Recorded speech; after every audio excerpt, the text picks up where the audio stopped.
Well, hello, beautiful people. We are back at it again.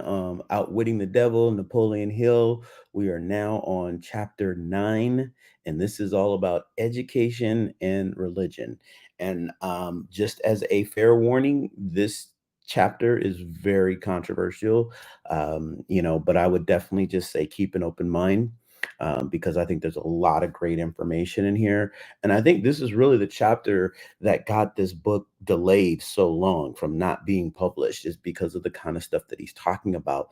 But what's amazing and what's fascinating as you listen to a lot of these things is that these things still are not being implemented in our educational system even as of today.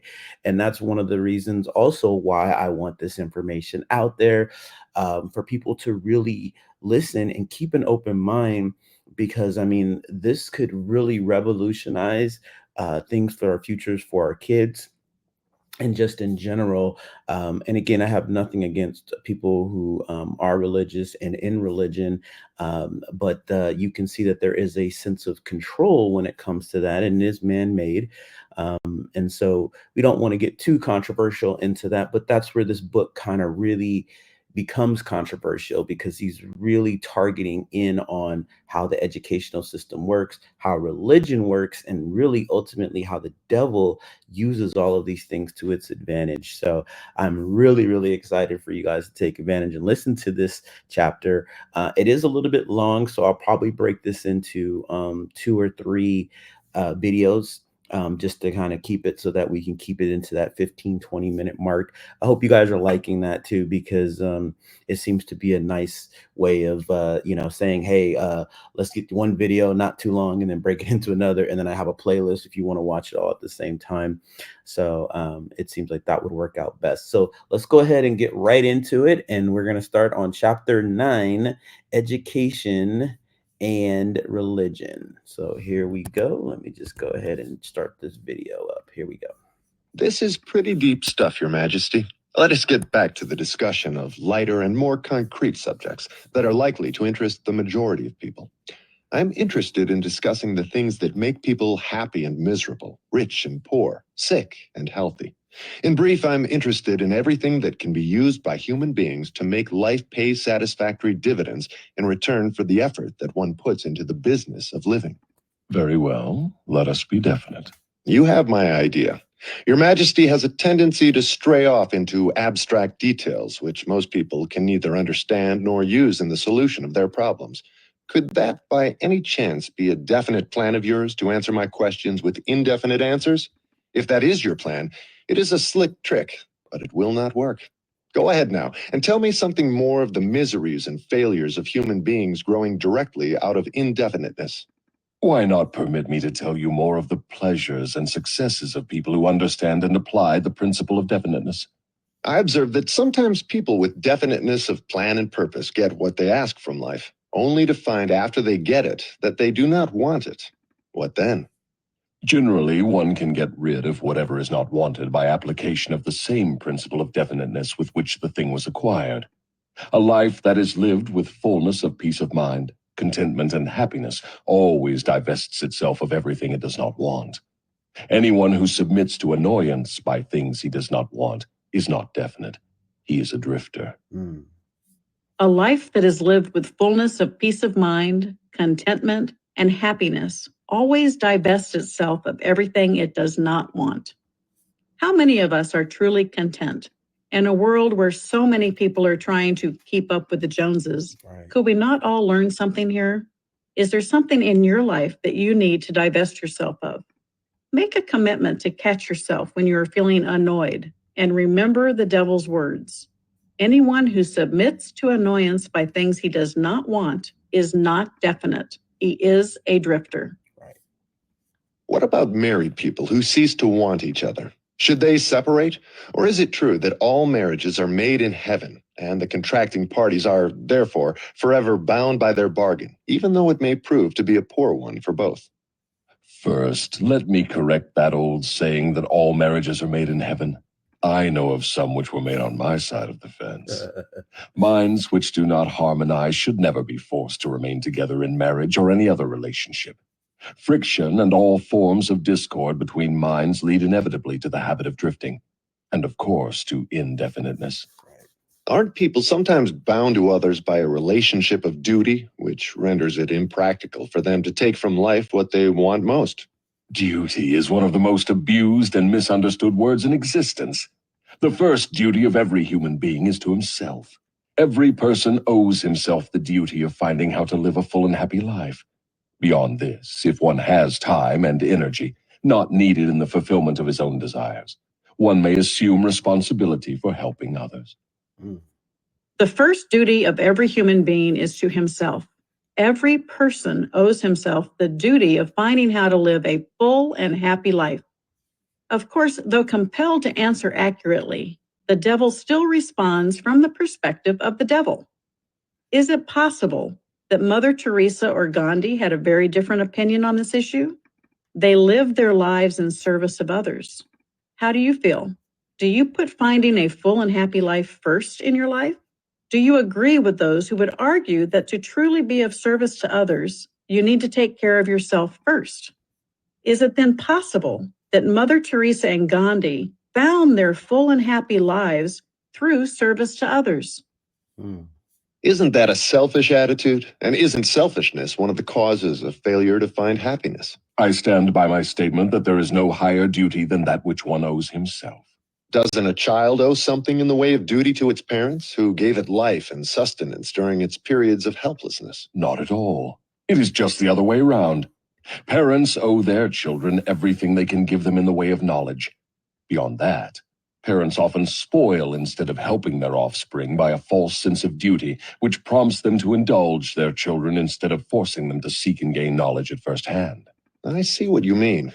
Your theory is that too much help thrust upon the youth encourages him to drift and become indefinite in all things. You believe that necessity is a teacher of great sagacity, that defeat carries with it an equivalent virtue, that unearned gifts of every nature may become a curse instead of a blessing. Is that correct? You have stated my philosophy perfectly. My belief is not theory, it is fact.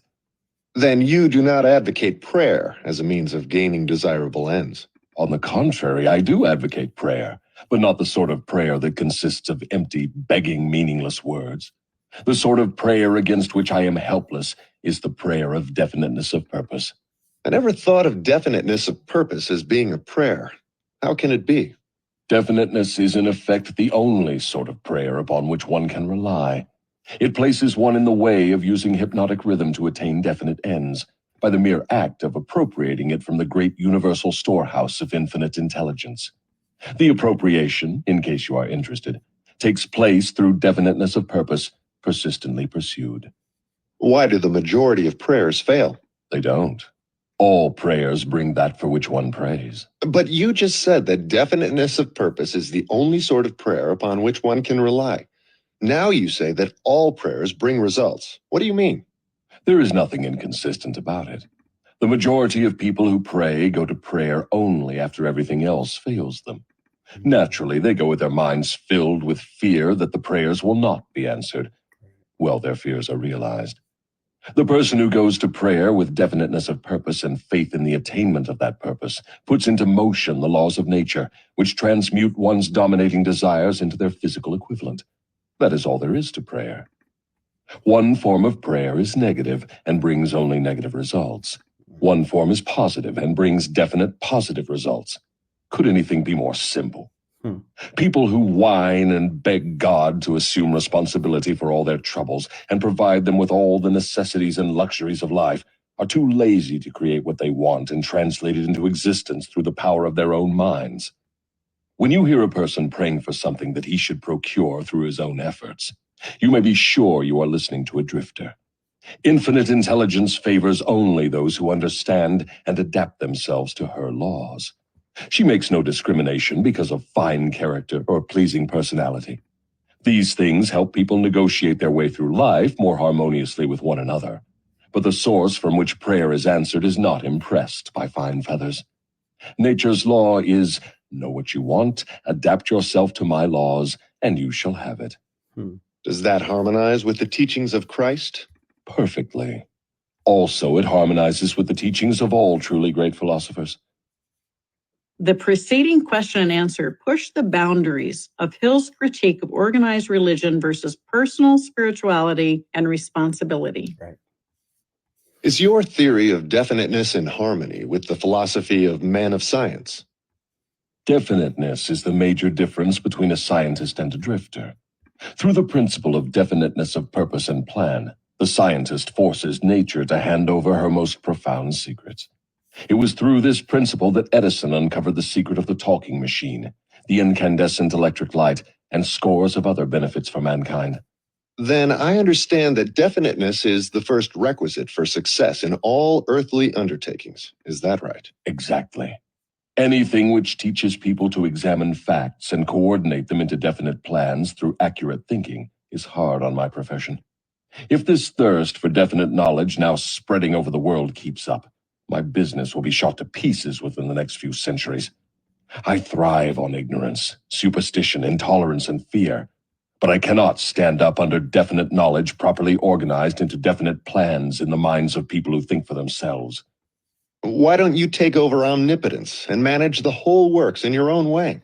You might as well ask why the negative portion of the electron doesn't take over the positive portion and run the entire works. The answer is that both the positive and the negative charges of energy are necessary to the existence of the electron. One is balanced equally against the other, stalemated as it were. So it is with what you call omnipotence and I. We represent the positive and the negative forces of the entire system of universes, and we are equally balanced one against the other. If this power of balance were shifted the slightest degree, the whole system of universes would become quickly reduced to a mass of inert matter. Now you know why I cannot take over the whole show and run it my way. If what you say is true, you have exactly the same power as omnipotence. Is that true? That is correct. My opposition, you call it omnipotence, expresses itself through the forces which you call good, the positive forces of nature. I express myself through the forces you call bad, the negative forces. Both good and bad are coincidental with existence. One is as important as the other. Then the doctrine of predestination is sound. People are born to success or failure, misery or happiness, to be good or bad, and they have nothing to do with this, nor can they modify their natures. Is that your claim? Emphatically not. Every human being has a wide range of choice in both his thoughts and his deeds. Every human being can use his brain for the reception and the expression of positive thoughts, or he can use it for the expression of negative thoughts. His choice in this important matter shapes his entire life. From what you have said, I gather the idea that human beings have more freedom of expression than either you or your opposition. Is that correct? That is true. Omnipotence and I are bound by immutable laws of nature. We cannot express ourselves in any manner not conforming to these laws. Then it is true that man has rights and privileges not available to either omnipotence or the devil. Is that the truth? Yes, that is true. But you might well have added that man is not yet fully awakened to the realization of this potential power. Man still regards himself as something resembling the worms in the dust, when in reality he has more power than all other living things combined. Definiteness of purpose seems to be a panacea for all evils of man. Not that, perhaps, but you may be sure no one ever will become self-determining without it. Why aren't children taught definiteness of purpose in the public schools? For the reason that there is no definite plan or purpose behind any of the school curricula. Children are sent to school to make credits and to learn how to memorize, not to learn what they want of life. Exactly. Children are sent to school to make credits and to learn how to memorize, not to learn what they want of life. Right. Again, I find this chilling. Hill sounded this alarm in 1938, and yet the manuscript went unpublished, and today we are still teaching to the test in our schools. I am on a personal mission to promote financial education to teach young people about money, a true life skill they will need. And yet many schools still reject it because it does not satisfy the test requirements upon which they are graded and receive funding. Is it not time to sound the alarms again? What good is a school credit if one cannot Okay, so we're going to end it there for today, and then we'll come back tomorrow for the rest.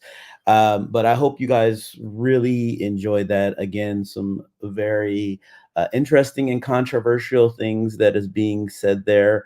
But just keep listening and continue to be open, really again emphasizing the importance of definiteness of purpose.